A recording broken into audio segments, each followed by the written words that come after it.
Queridos amigos, queridas amigas, caros irmãos e caras irmãs, tenho vindo com uma certa regularidade à Barra do Piraí e outras casas, mas hoje é minha estreia no Fonte Viva. 27 anos da casa e a oportunidade de aqui estarmos reencontrando alguns corações queridos, desses amigos que já fizemos ao longo do tempo e desses que possivelmente faremos hoje, pelo menos pelo entrelaçamento dos nossos olhares e dos nossos sentimentos. O tema é o esforço da busca e eu quero relatar de início algo que me aconteceu durante as músicas apresentadas pelo Inácio, porque este episódio, esta narrativa, fundamenta o porquê da minha escolha deste tema e que agora eu entendo ainda mais. Durante as músicas ali, apresentadas pelo Inácio, na flauta ou nas flautas, de repente identifiquei meu pai ao lado dele, já desencarnado há 6 anos e meio, e papai ao lado de Inácio. Já eram amigos, como papai era amigo de seu Manuel Fonseca, pai de Fátima, quando morava em Cachoeira. E mentalmente lhe perguntei, não por ciúmes, mas perguntei, por que ao lado de Inácio e não perto de mim? E ele me respondeu, naturalmente também espírito mentalmente, vou me emocionar e posso emocioná-lo ainda mais, você ainda tem a palestra. E eu respondi, mas já me emocionei.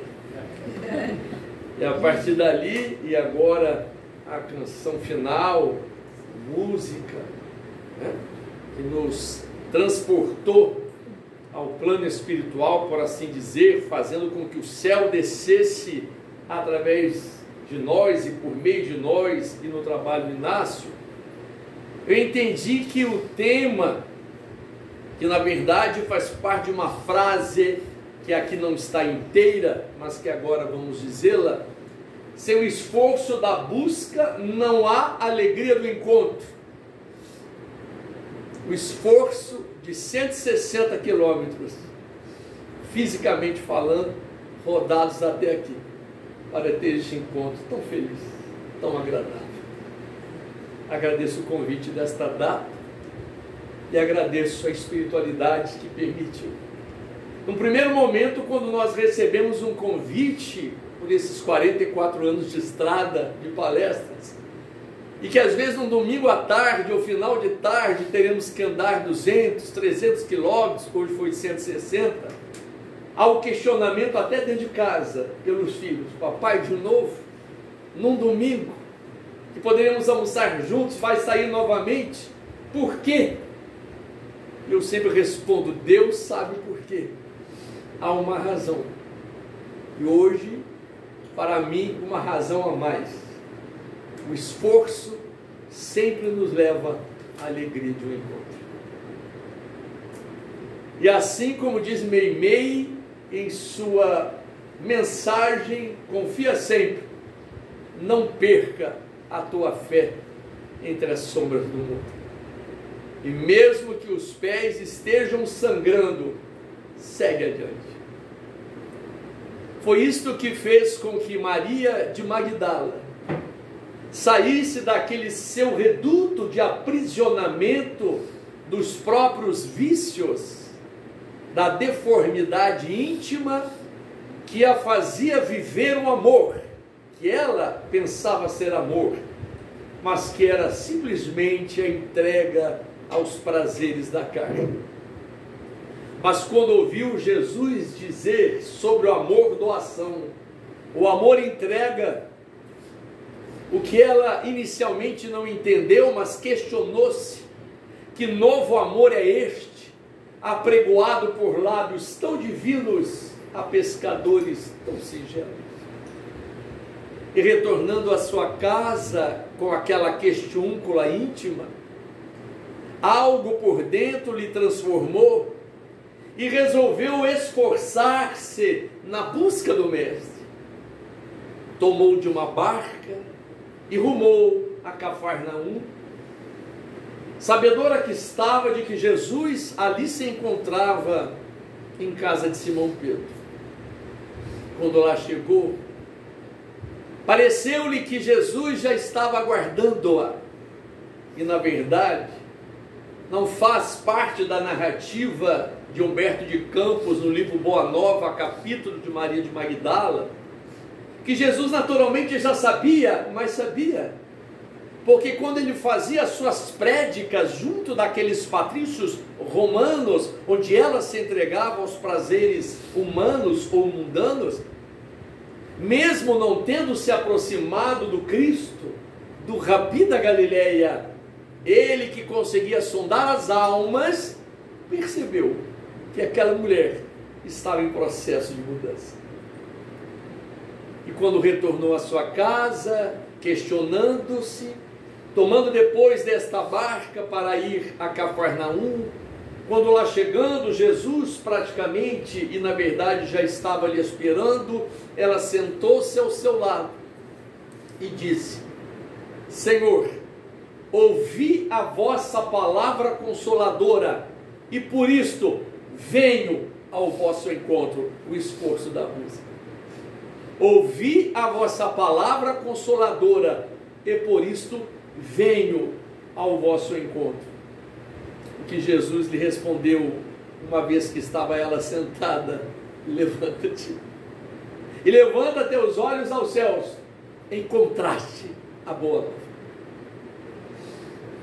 E assim estamos nós nesta nossa caminhada evolutiva. E em algum momento no passado, ao ouvir as canções, as prédicas, se não a do Cristo, mas possivelmente também a do Cristo e de outros que depois se seguiram, divulgando o Evangelho, os chamados pescadores de almas, os semeadores de paz e de luz, os primeiros cristãos que saíram daquele encontro com Cristo com a tarefa missionária de semear o bem, de semear o amor, falando do Cristo, como assim aconteceu com Maria de Magdala após o seu processo de conversão, falando sobre o Cristo e do Cristo para os leprosos, aqueles que estavam acometidos da hanseníase e depois tornando-se também uma doente da mesma enfermidade. Então nós em algum momento ouvimos as palavras, as canções, algo que nos tocou, e temos vindo de estrada em estrada, palmilhando os caminhos, na busca do próprio esforço, que esforço exige força, esforço exige renúncia, esforço exige dedicação, decisão, e nós estamos tentando nos qualificar no esforço desta nossa busca, de não só ouvirmos, mas de nos deleitarmos das palavras, das canções, nas leituras dos textos, para que adentrando os nossos corações, este nosso esforço de querermos ser melhores, nos toque em profundidade, nos fazendo não só aceitar as verdades intelectualmente falando, mas emocionalmente, e sendo tocados intelectivamente e emocionalmente, partimos para a vivência, para a execução daquilo que agora sabemos e do que ora sentimos. Então é este esforço da busca, onde sem ele não há alegria do encontro, e não só de um encontro espiritual, como que tivemos agora com o nosso Pai, mas do nosso encontro com Deus, que foi falado há pouco na prece. Deus habita em vós. Vós sois o templo de Deus, diz a mensagem bíblica. Então Deus que habita em nós, o nosso esforço é nesta busca de nos interiorizarmos, e aí então, no altar dos nossos próprios corações, encontrarmos Deus onde Ele está e sempre estará.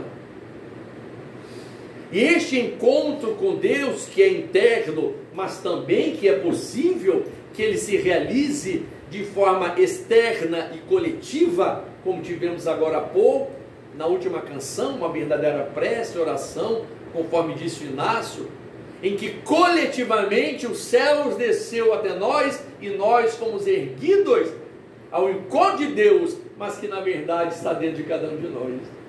E neste processo coletivo, sintonizados com o alto, com o bem, nós nos envolvemos nesta ambiência fraterna, de onde os espíritos tiraram e continuam tirando os efeitos positivos e luminosos deste ambiente para levar aqueles que neste momento precisam. E a nossa expressão não poderia ser outra, a não ser essa: ah, se todo mundo estivesse aqui agora no Fonte Viva. Este mundo dos chamados deserdados, desiludidos, cansados, oprimidos, dos que guerreiam, dos que ofendem, dos que insultam, dos que são insultados, dos que são ofendidos, dos que são agredidos. Nestes momentos em que as criaturas, crianças, jovens, homens, mulheres, idosos, muitas vezes vilipendiados por seus próprios familiares, ou por aqueles que adentram suas casas para roubar-lhe os pertences e levando-os a um processo de morte no chamado latrocínio, ou no cometimento dos feminicídios, parricídios, infanticídios, fratricídios. E vovô dizia muito isso, meu avô materno, ao ler o Apocalipse em o Novo Testamento: ao final dos tempos, pais se levantarão contra filhos, filhos levantar-se-ão contra pais. E assistimos de forma entristecida o cenário de um mundo ainda em mudança, em transição, em que muitos de nós somos candidatos, como diz Divaldo Franco, a sermos bons candidatos.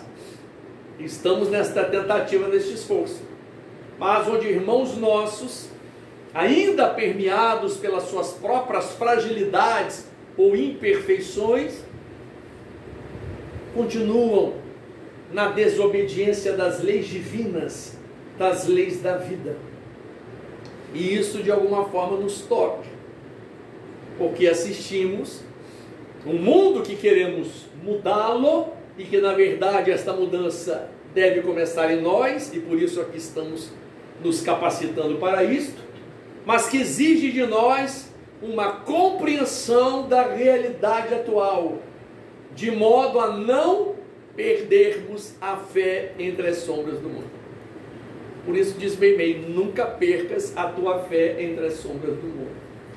Pode estar difícil, pode estar complicado, alguns pensam ser o fim do mundo. Já dizia-se isso antes do ano 2000. Do ano 2000, o mundo acaba.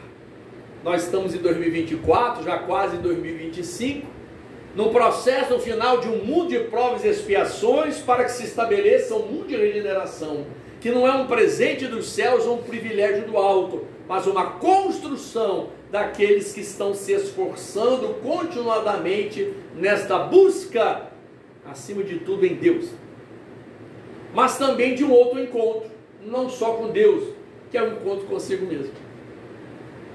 Então nós buscamos Deus na oração, na prece, na musicalidade, mas em encontrando Deus dentro de nós, é porque estamos fazendo esta viagem mais profunda e que exige sim um desligamento, mesmo que transitório, provisório, porque a gente vive no mundo encarnado, temporariamente falando, e não podemos nos desligar totalmente. José é o nosso companheiro que veio dirigindo, papai dirigiu muitas vezes, ao sair de casa ele dizia assim: deixa eu dirigir, assim você vai descansando um pouco para a palestra. E depois às vezes eu retornava dirigindo.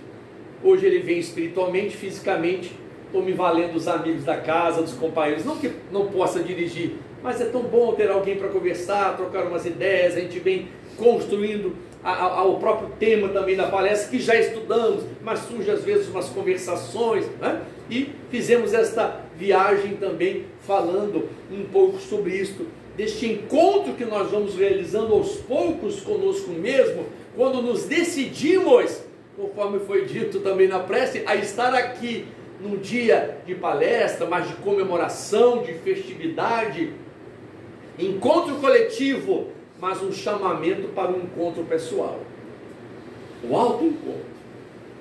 A viagem interior. Um sábio da antiguidade já vos disse: conhece-te a ti mesmo. E já relatei algumas vezes, vou sempre lembrar esse meu amigo, porque achei interessante. Assim que ele conheceu o Espiritismo e começou a participar das palestras, então ele me convidou: senhor João, ouvi um palestrante dizer que a gente precisa fazer uma viagem interior, é o conhecimento de si mesmo. A gente precisa fazer uma viagem para dentro de si mesmo, para se conhecer. Eu falei: daí? E se eu comecei a realizar, voltei para fora correndo. E eu disse para ele: por quê? Esse encontrei animais pré-históricos, dinossauros. Eu não pensei que eu tinha tudo isso ainda dentro de mim, mas nesta autoavaliação eu percebi que eu ainda tenho algumas coisas para acertar. Falei: todos nós, porque estão embutidos em nós e com as marcas do inconsciente, os homens, as mulheres das cavernas, os homens, as mulheres medievais, as variadas fases da humanidade, do primitivismo aos dias de hoje, em que nós ocupamos outras roupagens, guerreiros, matamos, fomos mortos, avançamos e adentramos propriedades que não eram nossas, e hoje estamos na busca de um respeito às leis individuais e coletivas, ao entendimento da cidadania, do desenvolvimento da humanidade, também conforme disse. Quase deu palestra no meu lugar na prece. A prece foi um introito para esta nossa, a espiritualidade está em comunhão, porque nós, segundo os Espíritos, estamos hoje melhores do que estávamos há 100 anos. E hoje então sentados, no domingo, final de tarde, começo da noite, para buscar uma palestra, para entender o que é o esforço da busca, calados, silentes, fisicamente falando, buscando a música, esta intronização, mas este silêncio interior, no entendimento também de entendermos a voz de Deus. Esta mensagem está lá em cima, que eu fui tomar o lanche. O silêncio para que a gente possa ouvir Deus. Não é com essas palavras, mas eu entendi. A hora que eu estava comendo, eu estava bem quieto, porque não pode comer falando, né? Mas estava lá o silêncio para a gente entender ou compreender a voz de Deus. Então este esforço da busca, sem o esforço da busca não há alegria do encontro com Deus, consigo mesmo, mas também do encontro com o outro. Porque nós fomos colocados, está em o Livro dos Espíritos, livro 3º, Leis Morais, Lei de Sociedade, que nós fomos colocados em sociedade para realizarmos este encontro. Possivelmente um reencontro, diante dos desencontros de outrora. Então Deus, a providência divina, nos possibilita um encontro, ou um reencontro, e na oportunidade do reencontro, a revisão do desencontro de outrora. E estamos então reencarnados para nos reconciliarmos com os antigos adversários, muitos dos quais vêm dentro de nossas casas, na vizinhança, na proximidade, no trabalho, na oficina, no escritório, e às vezes na casa espírita, está sentadinho do lado da gente, e a gente não sabe. Se soubesse, melhor não saber.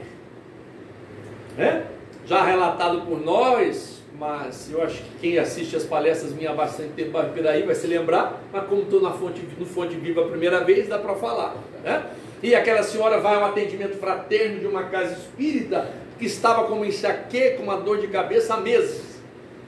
E atendimento fraterno é para dar apoio, esclarecer e consolar. Mas há alguns companheiros desavisados que fazem do atendimento fraterno um verdadeiro processo mediúnico, ou pelo menos aparentemente parece ser. E quando ela chegou reclamando então da tal enxaqueca, o tal atendente fraterno, no momento, segundo ele, de concentração, disse: olha, essa dor de cabeça é porque a senhora matou esse seu marido atual na vida passada com uma machadada na cabeça. É assim, daí, o que eu faço com isso? A senhora volta para casa e agora a senhora tenta cobri-lo com o seu amor, com o seu respeito, com a sua consideração. Mas como que eu faço isso? Quando ele tiver para espirrar, a senhora já diz saúde antes. Quando ele tiver para levantar da cama, já põe o chinelinho lá. Se ele falar, eu vou tomar banho, corre, leva o sabonete, leva a toalha, ou seja, cobre-o com seus cuidados. A senhora vai ver, essa dor de cabeça vai passar. E ela retornou para casa com essa tarefa de reconciliação com seu antigo adversário, qual, segundo aquele atendente, ela havia matado, e para fazer esta tal receita de bolo que ele deu. E ela foi. 3 meses depois, voltou à casa espírita para um momento com um atendente fraterno. Ele disse: melhorou? E ela respondeu: estou com vontade de matar ele de novo. Então é melhor não saber o que a gente fez no passado, para não suscitar em nós certos desejos, certos impulsos que a gente tem, porque de quando em quando a gente diz: vontade de matar fulano, ah, se eu pudesse eu fazia picadinho. E se nós observarmos, tem gente que não está passando vontade, está realmente matando, fazendo picadinho, cortando em pedaços, decepando, colocando em freezer, geladeira. E ontem numa outra cidade, não vamos contar aqui, porque senão vira fofoca, mas numa outra cidade que eu falei ontem à noite, José estava junto, e um senhor ainda disse da plateia assim: não só colocando no freezer, tem gente que põe no liquidificador e bate, fez Jesus. Então nós vivemos um período ainda de barbárie, contida nos seres humanos, que extravasam nesses homens e mulheres das cavernas. Espíritos que agora eu consigo entender, a este tempo da minha idade, e na época eu tinha 18, 19 anos, quando ouvi Dona Maria Amélia, professora Maria Amélia, grande oradora espírita de Niterói, numa de suas palestras na região dos Lagos, quando lá estava também participando da Semana Espírita de Macaé, e ela disse isso já há quase 40 anos atrás: o umbral abriu os portões, estarão retornando à Terra espíritos difíceis, porque terão as suas chances, ou últimas chances, de continuidade de vivência no planeta. Tem dramas morais, sequelas morais, estados de tragédias íntimas, trazem dissabores de outrora, e aqueles que são candidatos a serem bons, deverão ser para eles exemplo, mas eles, ao mesmo tempo, serão grandes testes para esses que são candidatos a serem bons. Porque a tentativa de sermos bons mediante ainda a ação do mal, e não desistirmos da ação no bem. Então o Espiritismo nos convida a este esforço de busca constante, que é de encontro com Deus, de encontro conosco mesmo e de encontro com o outro. Encontrar com o outro, no sentido de nos encontrarmos com aqueles que já nos fazem bem. Recebi tantos abraços gostosos hoje, um deles está lá, daquela nossa irmã, quando eu cheguei, que abraço bom, aquela energia, né? Encontrar com as pessoas que a gente gosta, que abraço gostoso, que troca de olhares, como faz bem, né? Hoje a gente ficou no período da pandemia sem poder abraçar, tocar nas mãos, sem se visitar. Para quem é beijoqueiro igual eu sou, porque minha família é assim, meu Deus, que luta que foi. Ainda hoje a gente tenta se preservar, né? Porque sabemos, mas a gente já abriu um pouco mais a guarda, está aí se abraçando. Mas estar com outro que a gente gosta, mas amar quem está perto e que talvez a gente não goste tanto. Amar quem está perto e que ainda nos faz sofrer. E aí, nesse sentido, parece-nos que amar quem está distante seja mais fácil.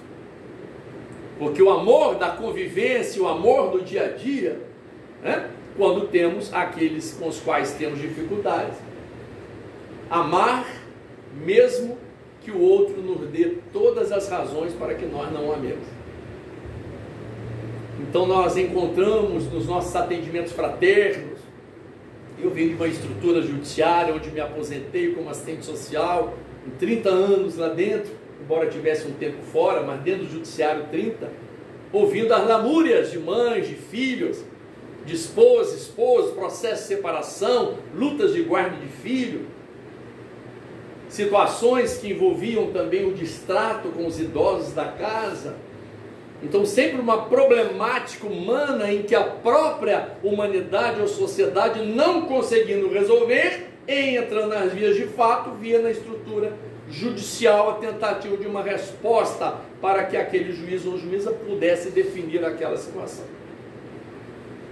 Mas quando nós entendemos que Deus nos deu o livre-arbítrio e que as leis de Deus estão na nossa consciência, escritas na nossa consciência, e através da nossa maturidade, esse é um conceito de Joana de Ângeles, a nossa maturidade psicológica e espiritual, mas que corresponde ao conceito de Allan Kardec, no capítulo 17 do Evangelho segundo o Espiritismo, sede perfeitos, item 4, os bons espíritas, que é a maturidade do senso moral.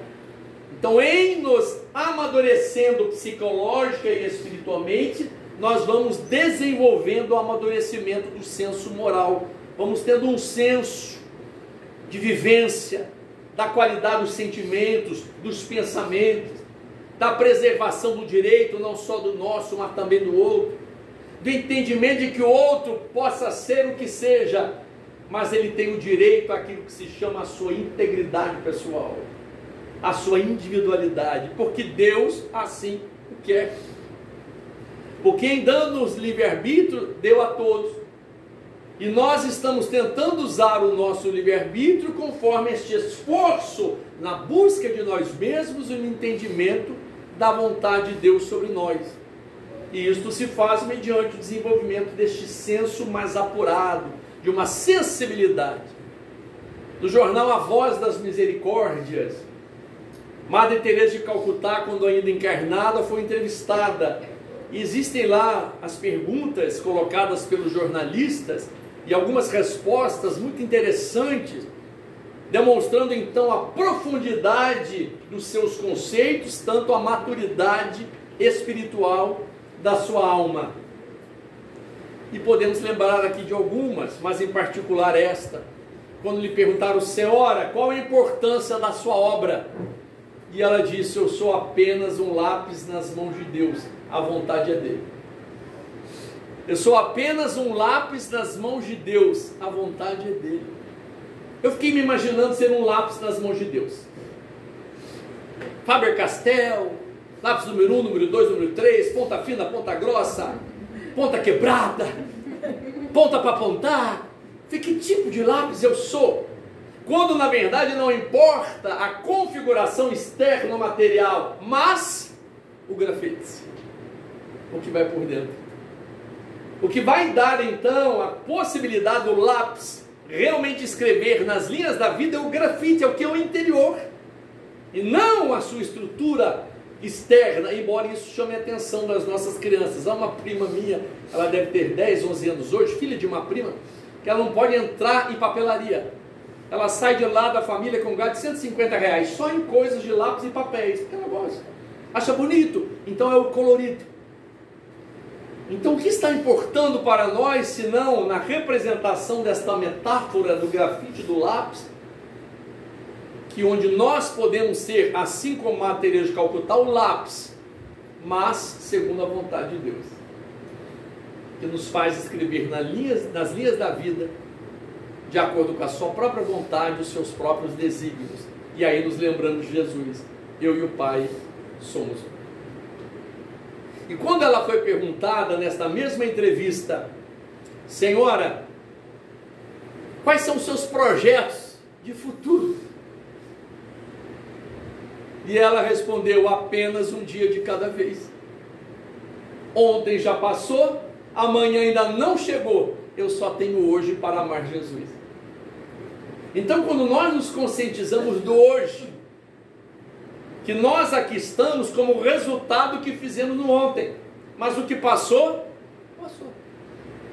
Se é o passado mais distante, reencarnações passadas, ou se é o passado mais presente até desta vida atual, desses dias que se passaram, do nosso renascimento até a data de hoje, quando chegamos à Terra e estamos vivenciando, ou daquilo que irá nos acontecer e que a gente nem sabe como irá acontecer.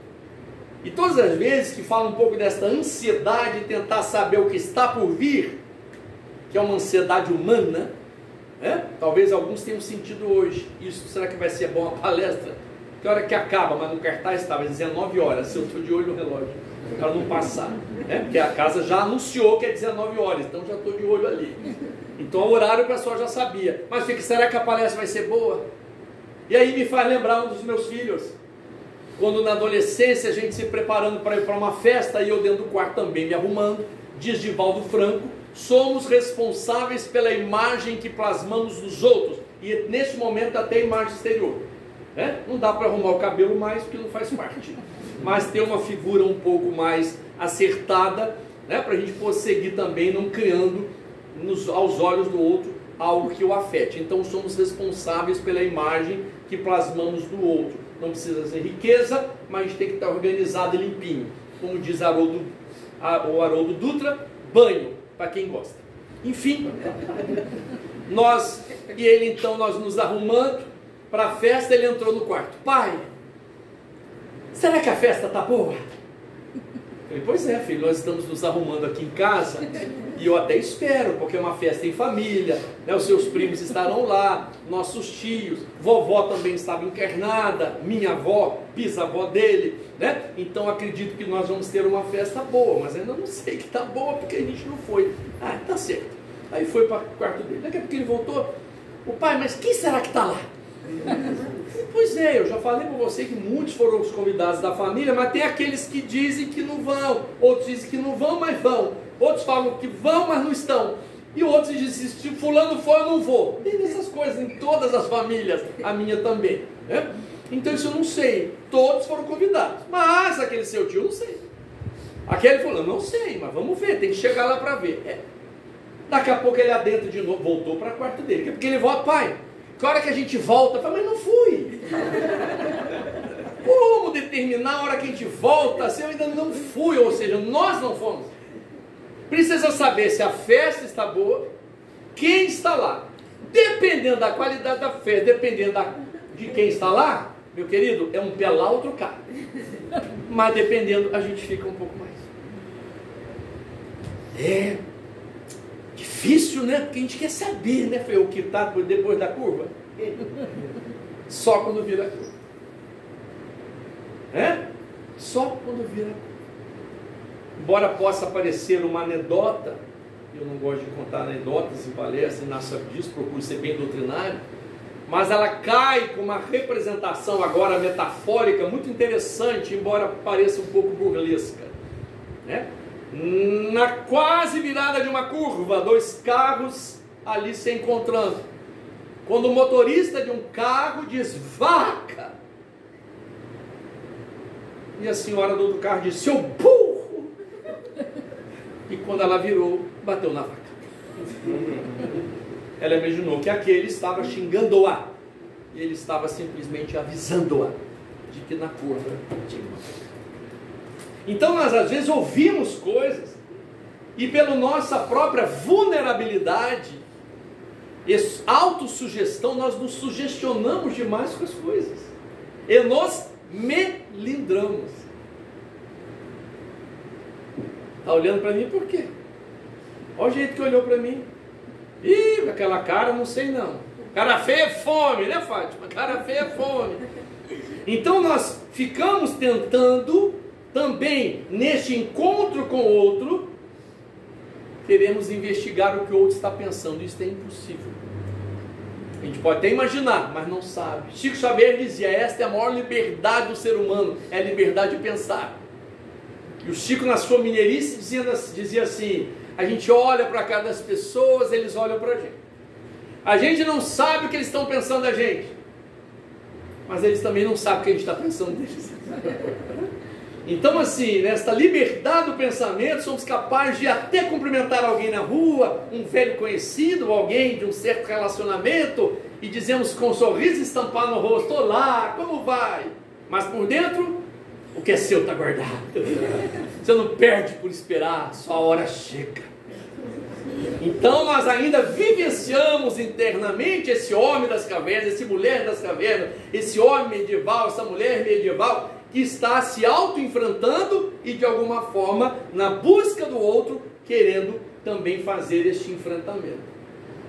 Quando a doutrina espírita nos convida ao esforço de uma busca interior para o nosso encontro com Deus, para o nosso encontro conosco mesmo, mas para o nosso encontro com o outro de uma forma mais feliz, fraterna, solidária. Então, Fonte Viva, na comemoração desses 27 anos, nos reuniu aqui justamente para esta relembrança, uma vez que tudo aquilo que o Cristo nos disse, embora por parábolas, nas suas lições, nos seus ensinos, mas com a iluminação da doutrina espírita, nós conseguimos desvendar. Então, o que ficou de alguma forma escondido, oculto, sem o entendimento daqueles que viveram a época do Cristo, com a vinda do Consolador prometido: se me amais, guardai os meus mandamentos, e eu pedirei ao Pai, ele vos enviará um outro Consolador, o Espírito de verdade, que o mundo não pode receber, porque não vê e não conhece, mas quanto a vós, ele estará convosco. O Santo Espírito que meu Pai enviará em meu nome, vos ensinará todas as coisas, e vos fará lembrar de tudo aquilo que vos tenho dito. Está lá no capítulo 6 do Evangelho segundo o Espiritismo, Cristo Consolador, na narrativa do evangelista. Então estamos nós relembrando o que o Cristo nos disse, mas também tendo esta revelação dos Espíritos, sob a ótica da doutrina espírita, que nos esclarece e nos consola.